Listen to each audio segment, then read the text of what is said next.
अखेर तब्बल 2.5 महिन्यानंतर कोल्हापुरातील परीख पुलाखालची वाहतूक सुरू करण्यात आली आहे।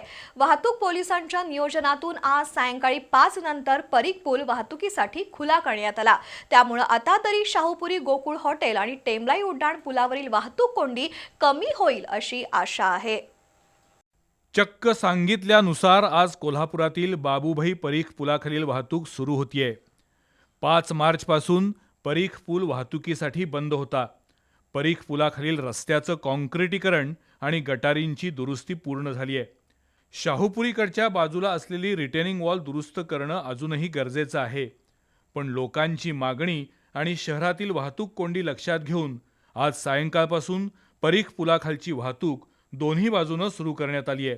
शहर वाहतूक नियंत्रण शाखेचे निरीक्षक नंदकुमार मोरे यांच्यासह अन्य कर्मचाऱ्यांनी परीख पुलाखालच्या वाहतुकीला शिस्त लावण्यासाठी प्रयत्न सुरू केलेत।